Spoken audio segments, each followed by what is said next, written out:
Welcome to my channel, and today I want to tell you, do not throw your favorite clothing because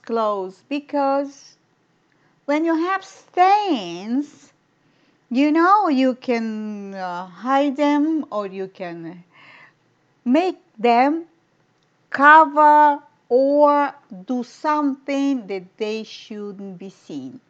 I just bought this t-shirt, and maybe I went twice wearing it, and I went to the kitchen and I wasn't careful.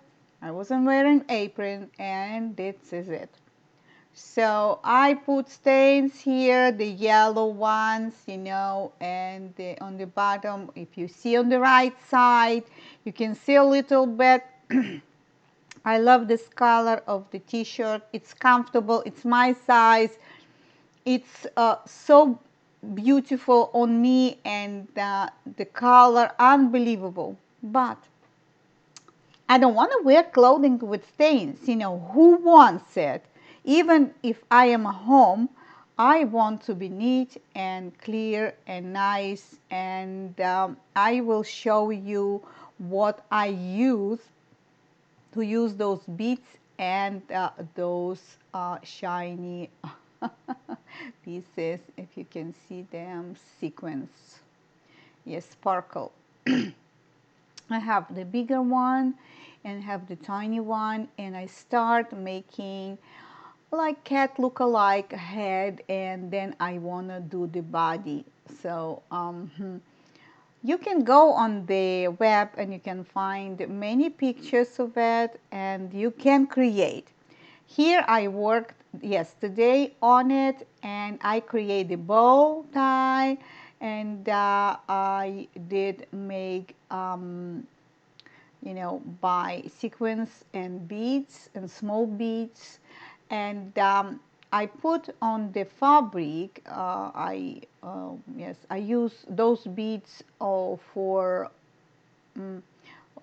inside, and match orange one the outside to keep the frame. Here I have a fabric. I took a fabric. It's cotton fabric that uh, I had a piece, and here I'm trying to create the mouth and the cheeks or the eyes, whatever it is going to be there. And I use the stretchy fabric, exact look-alike as I have a t-shirt. So I did find the ribbon, and I'm going to do the frame of the kitty face, but I did put infusion under. I did work with the iron, and I did install infusion to give me a little bit volume, strength, and a little bit heavier fabric. It's easy to do the applique. So I will build the body. The actual body of the kitty is smaller, but I have on the sides where I'm touching now, I have stains. So I start from the middle of the t-shirt, and I have stains there, but they smaller than on the right side in the corner. And this is the picture that I copy, but the body is short. So I will need to create a little bit longer, taller body to cover the stains. Here I was playing with the markers, and I create longer body because I need, as I mentioned before, to close those stains. And this is how I made. It's easy to make. It's nothing major, but when you have finished the outfit, it will look nice and won't see the stains, because my favorite t-shirt. So I start working, and I start working on the hands. You can round it on the edges or you can leave it simple sharp. It depends on you, the way that you want it. Now I need to find, to the kitty, I need to find a dress. And I was looking through my stash to find something that will, see, it moves. When you're moving something, it doesn't move, you know. So I here use the tape to tape it to the face, the mouth, because I'm not sure if I'm gonna use this kind of ribbon. So I'm just looking around, mingling around, and see how, which the best way to cover the stains, plus to put the location of the kitty. So I'm trying to put the right way, and here you have to understand, you are designers. When you start sewing, you have creative mind and you create. So no matter what, you are designer. So you have to use your imagination to not just learn how to draw, but learn how to put the right places on the clothing this way that nobody will see that it was something there before or it was stains, you know. So I'm trying to find the best way and the best place. And here, because I have two pieces, I need to put them together. So I start playing with my stash with the fabric, and every fabric that I took and or I cut already, I didn't like it. The hands, it's not a problem. The legs, it's not a problem. But was the problem the body part? What I am going to put there, dress or t-shirt, whatever needs to be put there, and everything that I put on the table behind the camera, yes, I didn't like it. And I have a lot of remains of the fabric, and I have a lot of in my stash. Nothing worked. I was in the situation that I said I'm not going to do it because it didn't work. So I said to myself, no, I want to finish that, and I don't want to put this in the will do pile. So I don't want to put in the bin or put in the drawers, and then I'm not going to come back to it. As you know, as you know, when you have the, let's say the mood, the sojo, we need to use it. So I took a simple muslin fabric and I'm going to create the legs and hands.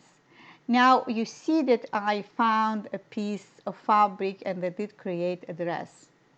When you're creating this kind of parts, legs, and you have to give, and hands, you have to give maybe an inch more fabric because you will need to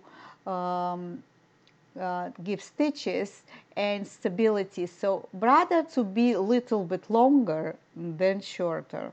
This is how I'm going to do. And I'm going to do applique, and I'm going to do the, this is what I'm showing you here, that I'm rounding the edges of the legs, and you can do the same on hands. You know, you can look and see how a little bit here you need to cut and a little bit there you need to straighten up, you know. Use your if you know how to cut, you will know how to adjust those edges. But you don't have to. You can leave it straight and it will look nice. But me, I'm trying inch, give more, then I can hide it up and I can have enough strength to the applique. I will use the zigzag stitch on all of it, and I will frame it with a ribbon.